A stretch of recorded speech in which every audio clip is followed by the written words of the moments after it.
Queria que você comentasse um pouquinho, vocês dois, né, como que vocês enxergam esse tipo de proteção e como que o investidor pode se proteger nesse cenário que a gente viu em agosto, né?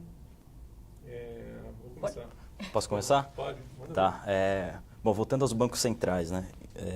Esse experimento monetário que eles conduziram pós 2008, que foram os quantitative easing, consistiu basicamente em imprimir dinheiro e utilizar esse dinheiro para comprar ativos. O Japão já tinha uma experiência com isso, né? Anterior a 2008, mas não existia uma literatura vasta sobre o assunto, ninguém sabe exatamente quais são as consequências disso. É uma coisa nova. E depois que eles começaram, primeiro veio o Fed fazendo isso, né? Logo após crise, teve quantitative 1, 2 e 3, e começaram a comprar esses títulos, todo mundo esperava que ia vir inflação no mundo, tá? Só para amarrar tudo.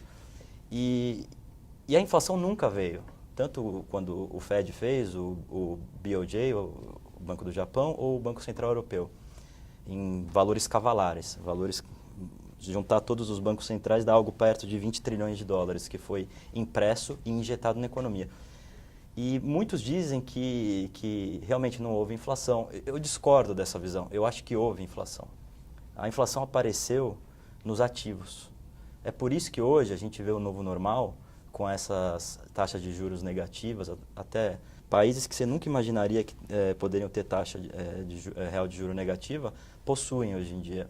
E não é porque viraram a Suíça, é só porque foi inundado de dinheiro o mundo.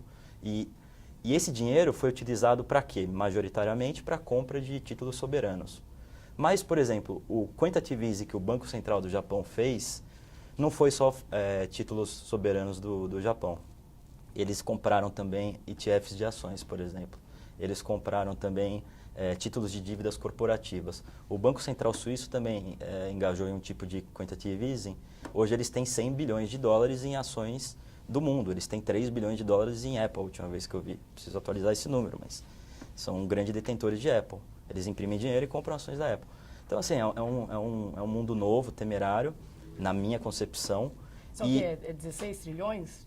Se somar o Fed, o BOJ e o Banco Central Europeu, dá em torno de, acho que é 4 de 1 mais 5, dá em torno de 14, 15 trilhões. Só que daí tem também o Banco Central Suíço e a China também engajou em um tipo de quantitative easing que, enfim, foi para pagar as contas dos empréstimos locais e as províncias. Aí o modelo chinês é diferente, né? Mas também foi uma montanha de dinheiro, somente nos últimos anos, desde 2010. Mas, voltando ao quantitative easing, e a inflação, a gente não enxergou essa inflação, mas nos ativos, a minha opinião é que enxergou. E essas bolhas, eu discordo do João, elas aconteceram. Elas acontecem, por exemplo, no volume de crédito corporativo. Se você olhar por qualquer métrica, em relação ao PIB, nunca teve tão alto na história. E se você olhar a quantidade de crédito corporativo, aquele que é o limiar do que perde o investment grade, ele hoje, principalmente nos Estados Unidos, já é um patamar que não existe correspondência na história. Isso, para mim, é uma bolha. Isso daí, para mim, são empresas que, de repente, basta uma chacoalhada, um evento de cauda, para que todo aquele bando de crédito que está no BBB, eu esqueci qual que é a nota, que está no limiar do investment grade, caia para o junk. E aí o que acontece? Os grandes fundos de pensão, que têm as normas internas e outros grandes veículos de investimento, vão ter que se desfazer desses títulos. E aí não tem outra forma de se desfazer a não ser a mercado, corrida de novo. E é por isso que eu acho que a inflação aconteceu, foi nos ativos, e não teve correspondência nos preços pela uberização da economia, esse termo aí que agora está popular, né, que é a deflação mesmo. Por exemplo, o Rappi, eu sou um grande consumidor do Rappi, facilitou minhas compras e ainda economizo uma montanha de dinheiro fazendo compras nos supermercados. Então, igual o Rappi, tem diversos outros. O Uber é o mais evidente, mas tem outros tantos. Isso tudo contribuiu, sem dúvida. Mas o tal do wealth effect, aquela coisa que a gente estuda na faculdade, João, e é um negócio que eu tenho dificuldade em entender, porque, em tese, quando os preços dos ativos sobem, as pessoas ficam mais ricas, deveriam gastar mais. Só que você não vê isso acontecendo na prática. O que acontece na prática não é isso. Porque minha tese, não minha, mas de pessoas que eu leio e respeito, é que o dinheiro é concentrado. Poucas pessoas detêm muito dinheiro, há uma participação do dinheiro, uma parte do dinheiro. E essas pessoas, o que elas vão fazer? Comprar um iate maior? Trocar por um iate? Então, elas, em tese, elas não vão gastar porque elas dobraram o valor do dinheiro em 5 anos mais.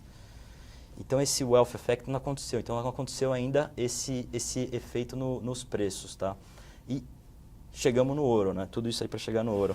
O ouro é um ativo diferente das moedas fiduciárias, o dólar, o iene ou o euro, que você não consegue pegar e minerar 15% a mais no ano.